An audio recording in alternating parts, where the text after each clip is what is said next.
Welcome to Millennium News 24, Daily News Update.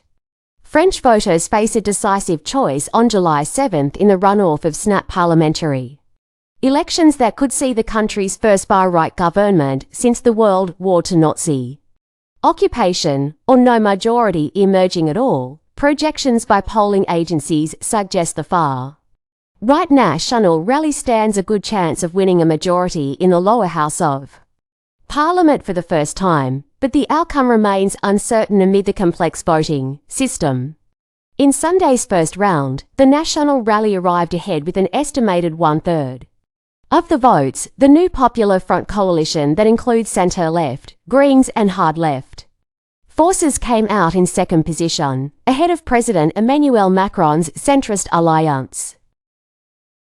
North Korea test-fired a ballistic missile Monday, but one of them possibly flew abnormally, South Korea's military said, a day after the North vowed offensive and overwhelming responses to a new U.S. military drill with South Korea and Japan, the Joint Chiefs of Staff said in a statement. The missiles were launched 10 minutes apart in a northeasterly direction from the town of Jangyon in southeastern North Korea. It said the first missile flew 600 kilometers, 370 miles, and the second missile 120 kilometers, 75 miles, but didn't say where they landed. North Korea typically test-fires missiles toward its eastern waters, but the second missile's flight distance was too short to reach those waters, Joint Chiefs of Staff spokesperson Lee Seung-yeon later told a briefing the second missile suffered a possible abnormal flight during the initial stage of its flight. He said if the missile exploded,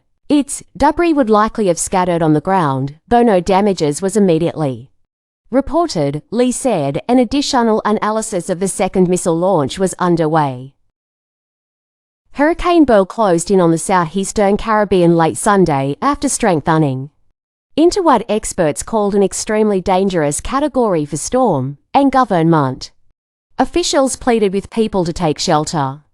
The storm was expected to make landfall in the Windward Islands on Monday morning.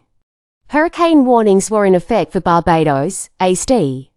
Lucia, Grenada, Tobago and St. Vincent and the Grenadines. This is a very dangerous situation, warned the U.S. National Hurricane Center in Miami, saying Beryl was forecast to bring life-threatening winds and storm surge. Beryl was centered about 150 miles to 140 kilometers southeast of Barbados late Sunday.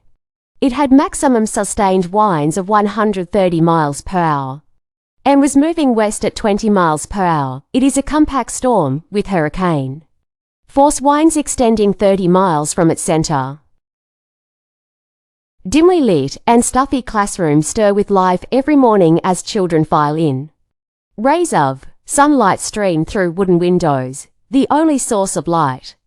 Pupils squint at their books and intermittently the blackboard as teachers try to hold their attention. It's a reality for many schoolchildren across Nigeria, where many buildings don't have access to the national electricity grid. In Excellent Moral School in Olodo Okin in Ibadan, the entire community is not connected, including the school, said school founder Maideen Raji. It acutely affects pupils, he said, who can't learn how to use computers or the internet and can't study in the evenings. About half of Nigeria's more than 200 million people are hooked up to a national electricity grid that can't provide sufficient daily electricity to most of those connected. Many poor, rural communities like Olodo Okin are off the grid entirely.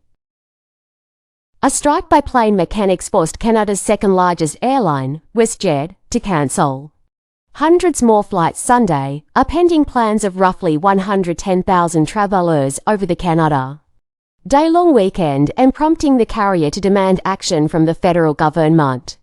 Some 680 workers, whose daily inspections and repairs are essential to airline operations, walked off the job Friday evening despite a directive for binding arbitration from the Labour Minister. WestJet is in receipt of a binding arbitration order and awaits urgent clarity from the government that a strike and arbitration cannot exist simultaneously. This is something They have committed to address, and like all Canadians we are waiting, WestJet Airlines. President Diederik Penn said in a statement Sunday, since Thursday, WestJet has cancelled 829 flights scheduled to fly between then and Monday, the busiest travel weekend of the season. A short break from the daily English news of Millennium News 24. Stay tuned.